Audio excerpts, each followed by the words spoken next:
হোটেলের দরজা খুলতে অস্বস্তি হচ্ছিল মৃত্তিকার। যা শুনেছে, তারপর দরজা খুলেই সামনের রুম সার্ভিসের বাচ্চা বাচ্চা মুখের ছেলেটিকে দেখে যেন খানিকটা স্বস্তি পেল মৃত্তিকা। ছেলেটি ওদের ডিনার নিয়ে এসেছে। ছেলেটির সাথে সাথেই ঘরে ঢুকে এলো হাড় কাঁপানো বরফ শীতল হাওয়ার দমক। রুম হিটারের গরমে ওর যেন মুহূর্তে বিদায়।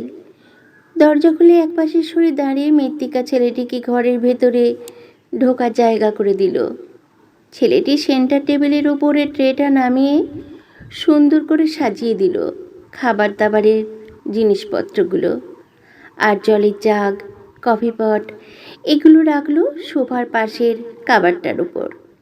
তারপর এক মুখ হেসে আর কিছু লাগবে কিনা জানতে চাইল। মৃত্তিকা ঘাড় নেড়ে না বলাতে ছেলেটি টান মাখানো ভাঙা বাংলায় বলল, সালাম, খানা ঠান্ডি হয়ে যাবে, উनको নেনসে ডেকে চটপট খেয়ে নিন। और খানা পিনা হলে বেল বাজিয়ে দিবেন, नहीं তো রিসেপশনে ফোন বলিয়ে দিবেন। আমি আসিয়ে ও সব বর্তন উতার লিব। মৃত্তিকা ভারী কৌতূহল হলো। জম্মু থেকেও 5-6 ঘন্টার পথদূরত্বে প্রায় অপরিচিত ছোট্ট জনপদ পাটনিতে এই ছেলেটি বাংলা শিখল কী করে, জিজ্ঞেসই করে ফেলল মৃত্তিকা। কাশ্মীরি ছেলেটি জানালো ওর চাচার সাথে বছর 3-4 ও কলকাতায় থেকেছে কাশ্মীরি শালের ধান্দায়। তখনই শিখেছে বাংলা। এখন বাবা মায়ের বয়স হয়েছে, ঘরের জোয়ান বোন, তাই ফিরে এসেছে গায়ে। পাটনিটপেই হাঁটা পথে ওদের বাড়ি। হোটেলে কাজ করে বাড়তি হয়ে যাওয়া খাবার দাবার আর মাইনের সাথে উপরি জোটে বেড়াতে এসে হোটেলে ওঠা লোকজনের কাছ থেকে পাওয়া বকশিসে ওদের বেশ চলে যায়। ওর বাবাও আপেল বাগানের পাহারাদারির কাজ পায় মাঝে মাঝে, আর ওর নাম আদিল। বিকেলের কফি মগগুলো নিয়ে মিষ্টি হেসে ছেলেটি চলে যেতে যেতে আবার ঘুরে দাঁড়ালো। তারপর বলল, और एक बात, दरवाज़ा अंदर से अच्छे से बंद कर दिन, रात में उंगली जानवर बाहर आए। মুচকি হেসে ঘাড় নেড়ে মৃত্তিকা বলে, হ্যাঁ, ওদের এই রিসোর্টটার একদিকে 3তলা বিল্ডিংয়ের হোটেল, যেদিকে ওরা আছে পেছন দিকে খাদ বরাবর ঘন জঙ্গল, নানা রকম গাছপালা। মৃত্তিকা অত শত গাছ চেনে না। হোটেল বিল্ডিংয়ের উল্টো দিকে সার হানিমুন কটেজ, খুব খরচবহুল, তাই ওরা হোটেলেই রয়েছে। বেশ অনেকগুলো দিন থাকার ব্যাপার। যখন ছেলেটি ঘর ছেড়ে বেরিয়ে গেলে মৃত্তিকা দরজাটা লক করে দিল। দরজার সামনে থেকে সরে আসার সময় আবার একবার ভীরু দৃষ্টিতেই দরজার দিকে তাকালো। একটু দুশ্চিন্তাও হলো। মনে মনে ভাবলো, এমন একটা জায়গায় এতদিনের জন্য থাকতে আসা হয়তো ঠিক হয়নি। পরক্ষণেই ভাবলো, এছাড়া আর কি উপায় বা কী ছিল। মৃত্তিকা ওর বেটার হাফকে ডাকলো খেতে। এখনও ও অনেক ক্লান্ত। ডাক্তারের পরামর্শ মতো ওর এখনও অনেক বিশ্রাম দরকার। ধকল তো ওদের ওপর দিয়ে কম যায়নি। তবে ডাক্তার বলেছেন এই সময়ে ওদের একটু নিরিবিলি স্বাস্থ্যকর জায়গাতেই থাকা ঠিক হবে। শুধুমাত্র ওরা দুজনেই থাকবে, আর কোনো চেনা পরিচিত সেখানে না থাকাই ভালো। একরাশ লাগেজপত্র, প্রায় মাস দেড়েকের জন্য দরকারি অদরকারি যাবতীয় জিনিসপত্রের ঠাসা সেসব। আর আছে ওর বেটার হাফের ওষুধপত্র, তার আঁকাআঁকির সরঞ্জাম, ওর নিজের কাজের জিনিসপত্র, ল্যাপটপ, গাদাখানেক ফাইলপত্র। সত্যি আদিল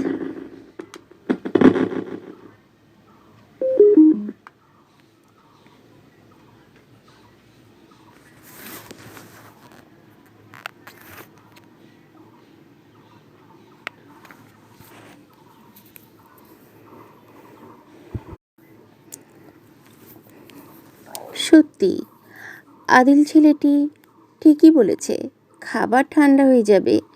আস্তে আস্তে ডাকলো ওকে, নন্দনকে, মৃত্তিকার বেটার হাফ। ডাক্তাররা বলেছেন শরীরে মনে পুরো মানিয়ে নিতে ওর এখনও অনেকটা সময় দরকার। মৃত্তিকা একেবারেই তাই চায়নি নন্দনের এই ক্রিটিক্যাল সময়ে মনের দোলাচালের ক্রাইসিসের দিনগুলোতে চেনা শোনা গণ্ডিতে থাকতে। তাই কলকাতা থেকে এই এত দূরে এসে থাকার সিদ্ধান্ত। তাছাড়া নন্দনের শরীরের ওপর দিয়ে রীতিমতো ঝড় গেছে, ওষুধ, ইঞ্জেকশন, সার্জারির ঝড়। তাছাড়া ঠান্ডাতে শরীর সেরেও ওঠে তাড়াতাড়ি, মনটা শক্ত হওয়া সবচেয়ে বেশি দরকার। মৃত্তিকা যত দ্রুত যে কোনো পরিস্থিতিতে মানিয়ে নিতে পেরেছিল বা পারে, নন্দন তত দ্রুত হয়তো পেরে উঠছে না।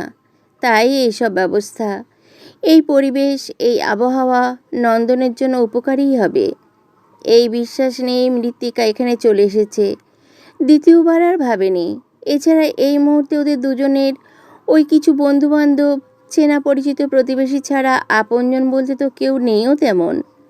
ওষুধের ঘোরেই ঘুমোচ্ছে নন্দন, কিছু খেতে চাইল না। মৃত্তিকা নন্দনকে আবার ডাকলো। ধীরে ধীরে চোখ মেলেছে নন্দন। কলকাতা থেকে এখানে পৌঁছতেও অনেক ধকল হয়েছে। কলকাতা থেকে ফ্লাইটে দিল্লিতে, ব্রেক করে জম্মু, তারপর গাড়িতে এতটা রাস্তা। গতকালই সবে পৌঁছেছে। সব মিলিয়ে এখনও নন্দন বড্ড ক্লান্ত, বড্ড অবসন্ন। মৃত্তিকা নন্দনের প্রায় কানের কাছে মুখ এনে খুব আস্তে আস্তে বলল, একটু স্যুপ খেয়ে নে সোনা, একটু উঠে বস, পিঠটা বালিশে হেলান দিয়ে। এই তো, দেখি, এই তো। পরম যত্নে নন্দনকে বসালো মৃত্তিকা, তারপরে একটু একটু করে গরম চিকেন স্যুপটা খাইয়ে দিল নন্দনকে। টয়লেটে যাবি? জিজ্ঞেস করলো মৃত্তিকা। নন্দন খুব ধীরে ঘাড় নাড়ল। মৃত্তিকা ওকে ওষুধ খাইয়ে আবার ধরে ধরে শুইয়ে দিল। ভালো করে চাপা দিয়ে বড় আলোটা নিভিয়ে দিল মৃত্তিকা। তারপর বেডসাইড টেবিল ল্যাম্পের শেডটা কাত করে ওই আলোতেই নিজেও খেয়ে নিল। যা হোক, বেশিরভাগটা পড়েই রইল। হাত মুখ ধুয়ে মৃত্তিকা বেল বাজালো। কিছুক্ষণের মধ্যেই আদিল এসে হাজির। মৃত্তিকা বলল,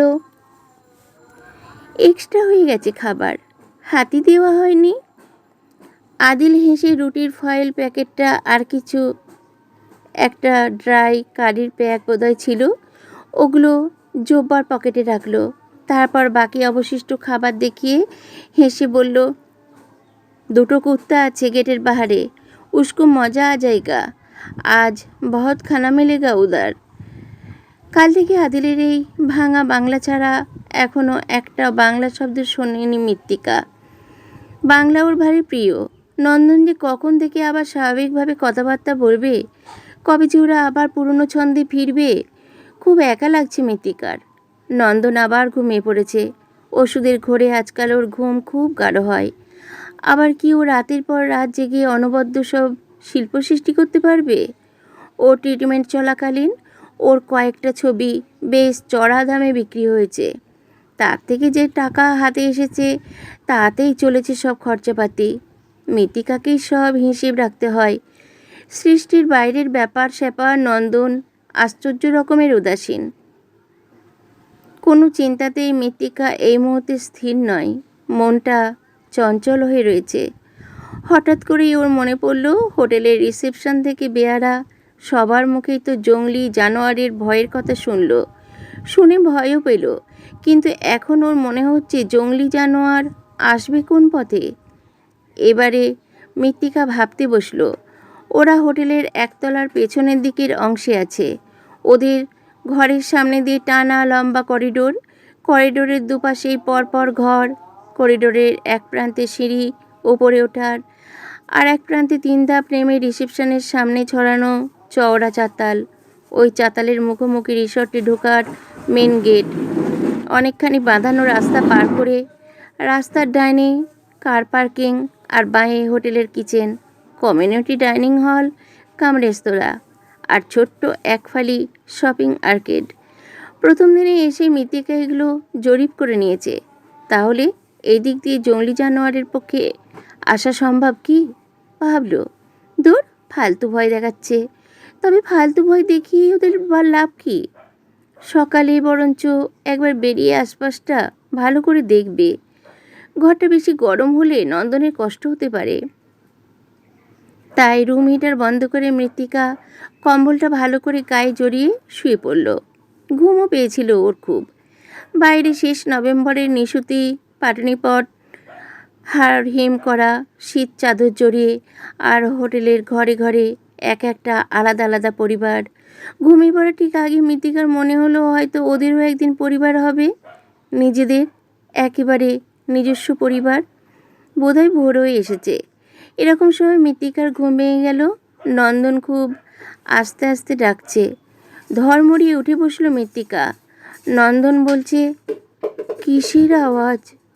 প্রথমে মৃত্তিকা ভাবল নন্দন বুঝি ঘুমের ঘোরে ভুল বকছে। অপারেশনের পরে গত কিছুদিনের মধ্যেই বেশ কয়েকবার হয়েছে এরকম। ভাবতে ভাবতে মৃত্তিকা শুনতে পেল স্পষ্ট খড়খড়ে আওয়াজ বাথরুমের পাশে ব্যালকনিতে যাবার দরজাটার দিক থেকে। মনে হচ্ছে ওই দরজাটার বাইরে। এবার মৃত্তিকার মাথায় ধাঁ করে খেলে গেল, আরে এই ব্যালকনিটা তো হোটেলের একেবারে পেছনের দিকে। হোটেলের সীমানার বাইরেই তো খাদ বরাবর জঙ্গল, অর্থাৎ জংলি জানোয়ার আসে এই পথেই। দরজা ভালো করে বন্ধ আছে। মৃত্তিকা নন্দনকে বলল, কই কিছু না তো। তবে মৃত্তিকার মনটা খচখচ করতে লাগলো। কি জানোয়ার হতে পারে? নন্দন আবার অকাতরে ঘুমিয়ে পড়েছে। মৃত্তিকার আর ঘুম আসছে না। পাশ ফিরে একবার নন্দনের ঘুমন্ত মুখের দিকে তাকালো মৃত্তিকা। অনেক মাস পেরিয়ে বছর কয়েক পেছনে চলে গেছে মৃত্তিকা ওদের এই সম্পর্কটার জন্য। ওরা দুজনেই কত না অশান্তি, কটাক্ষ, কটূক্তি, উপহাস, বিদ্রূপ, এমনকি থ্রেটিংও সহ্য করেছে। হাতে গোনা মানুষ পাশে দাঁড়িয়েছে, দূরে সরিয়ে দিয়েছে বেশিরভাগ জনই। এমনকি জন্মসূত্রে পাওয়া নিজেদের পরিবারের স্বজন পরিজন পর্যন্ত। সবাই তো এক ছাঁচে ঢালা হবে না। প্রত্যেক মানুষের স্বাতন্ত্র্য থাকবে, আর সেটা অস্বাভাবিক কিছু নয়। কিন্তু এই সমাজ ব্যতিক্রমী স্বতন্ত্র জীবনযাপন ও বিশ্বাসে ভর করা মানুষজনকে কিছুতেই সহজভাবে মেনে নিতে পারে না। তাই তো নামজাদা ব্যস্ত মডেল মৃত্তিকা পুরুষ সম্পর্কে অনাগ্রহী। এই কঠিন সত্যটা পুরুষতান্ত্রিক সমাজ ব্যবস্থা কিছুতেই মেনে নিতে পারল না, না ঘরে না বাইরে।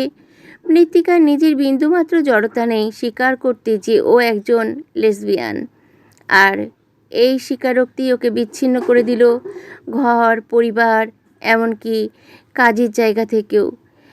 এলজিবিটি গ্রুপ থেকে মৃত্তিকার পরিচয় নন্দনের সাথে।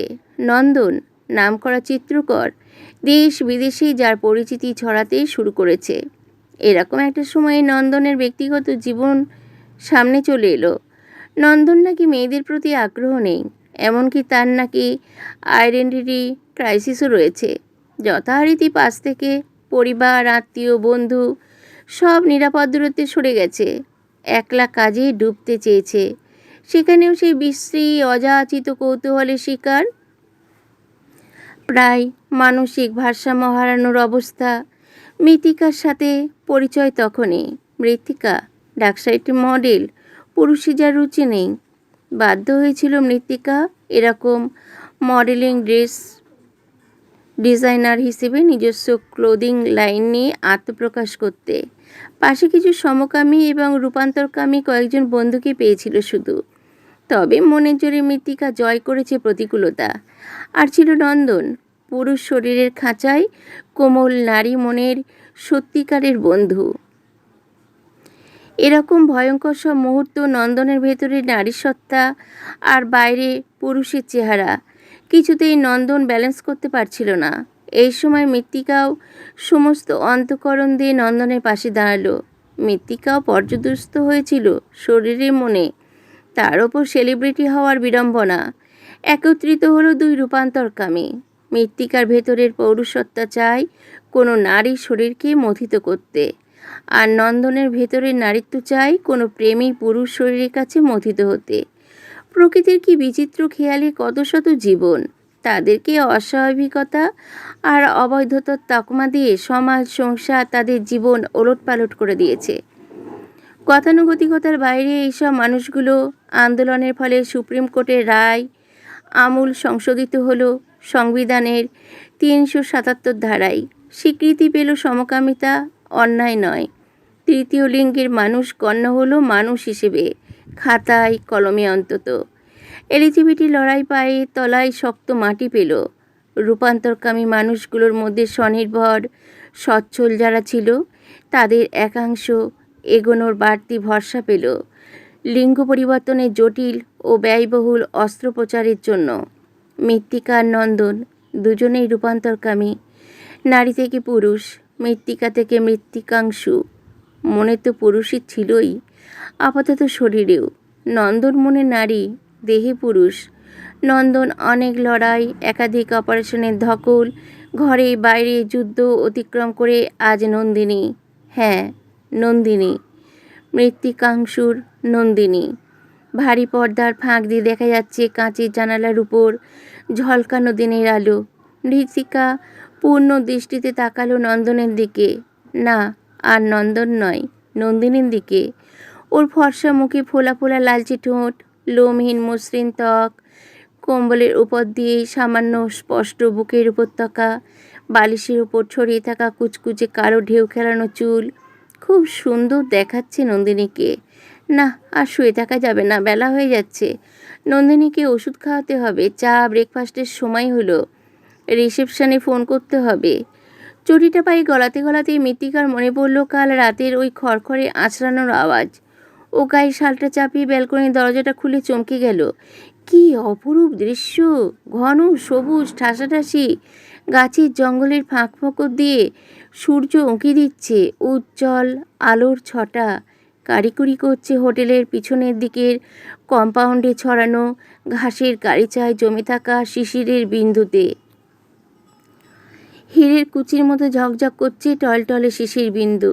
মৃত্তিকা বুঝল এই ব্যালকনিতে ও নন্দিনীকে নিয়ে বসিয়ে দিতে হবে রং, তুলি, ক্যানভাস, ইজল দিয়ে। সৃষ্টিতে ফিরতে পারলেই ওর নন্দিনী নিজেকে মানিয়ে গুছিয়ে সামলে নিতে পারবে। মৃত্তিকা ফোনে রিসেপশনে চা ব্রেকফাস্ট দেওয়ার কথা বলে দিল। তারপর নিজে বাথরুমের কাজকর্ম সেরে তৈরি হয়ে নিয়ে জাগিয়ে দিল নন্দিনীকে। ডাকটা এখনও পুরনো অভ্যেস হয়নি দুজনেরই। আজ নন্দিনীকে অনেক ক্লেশ দেখাচ্ছে, ঠোঁটে মৃদু হাসির রেখা। মৃত্তিকা সাহায্য করতে চাইল, বলল, একটু চেষ্টা করি একা একা। ওদের কথার মাঝে চা ব্রেকফাস্ট এসে গেছে।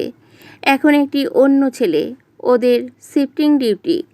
আদিল বোধহয় ওবেলা আসবে। নন্দিনী বাথরুম থেকে বেরিয়েছে। আকাশ নীল। এই হাউসকোটটায় ওকে খুব স্নিগ্ধ দেখাচ্ছে, তবে ওকে দেখেই বোঝা যাচ্ছে ও এখনও যথেষ্ট ক্লান্ত, বেশ দুর্বল। মৃত্তিকাংশ শোভায় বসিয়ে দিল নন্দিনীকে ধরে। নন্দিনী পরপর ওষুধ আছে, চা ব্রেকফাস্টের আগে ও পরে। এখনও স্বাভাবিক ছন্দে ফিরতে সময় লাগবে। যত্নেই মৃত্তিকাংশ কোনো ত্রুটি থাকতে দেবে না, শপথ করে নিয়েছে। আজ ওরা ব্যালকনিতে এসে বসলো বেতের চেয়ারে। প্রকৃতির এই চোখ জুড়ানো রূপে নন্দিনী মুগ্ধ। ওর মায়াবী চোখ দুটো শুষে নিচ্ছে প্রকৃতির রূপ। হাজার হোক শিল্পী মানুষ। এরপর ধীরে ধীরে ওদের রুটিন হলো ব্রেকফাস্টের পর ব্যালকনিতে বসা। নন্দিনী সেদিন বসে বসে স্কেচ করছিল। দূরে একজোড়া বন বেড়াল মুহূর্তের মধ্যে ঢুকে গেল জঙ্গলের আরও গভীরে। মৃত্তিকাংশও দেখেছে। দুজনে একমত যে এই বন বেড়াল দম্পতি নির্ঘাত ওদের ব্যালকনির দরজায় রাতে খড়খড় করে আঁচড়ায়। দুজনের মনেই হাজারো চিন্তায় আর ফেলে আসা দিনের স্মৃতির টুকরো একটা তোলপাড় ঢেউ ভাঙে চলছে। খুব ধীর লয়ে ওরা ওদের নতুন জীবন অ্যাডজাস্ট করছে।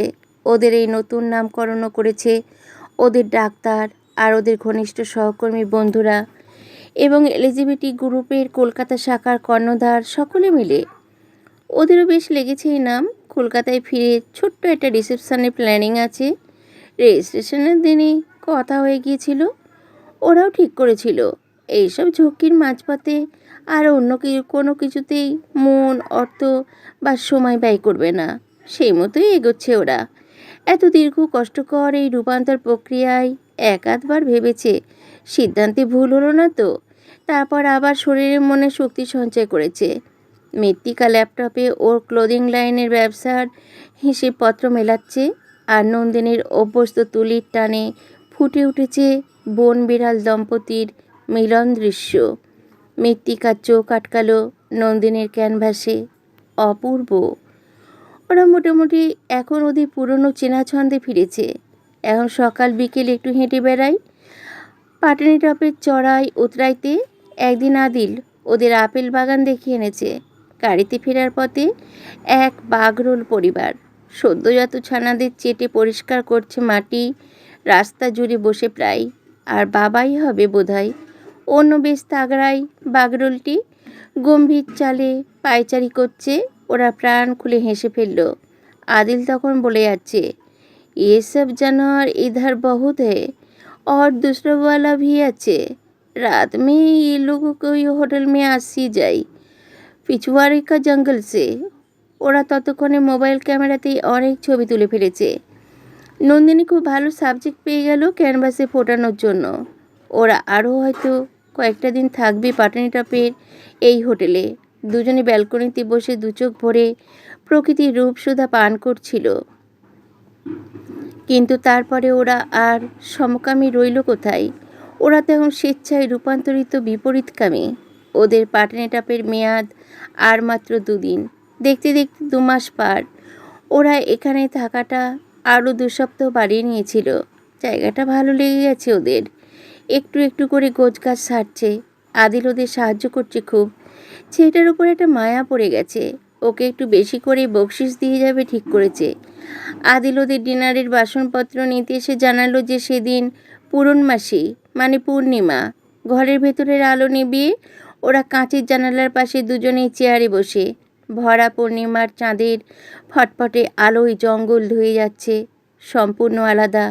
দিনের আলোয় জঙ্গলের থেকে ঘন সবুজ বনরাজি এখন গাঢ় কালচে নীল।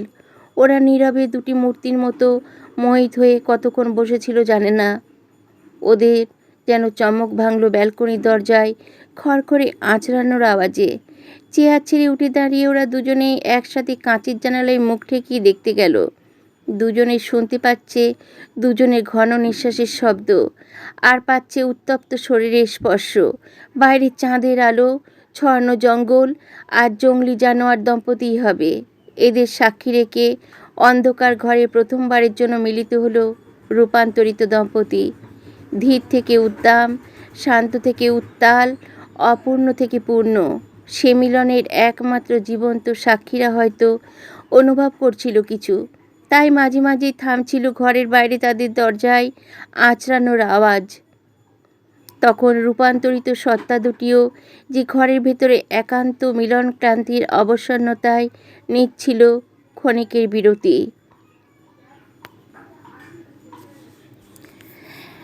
শুনলেন গল্প ওগোমোর নন্দিনী, লিখেছেন সঙ্গমিত্রা রায়চৌধুরী। গল্পটি এখানেই সমাপ্ত হলো।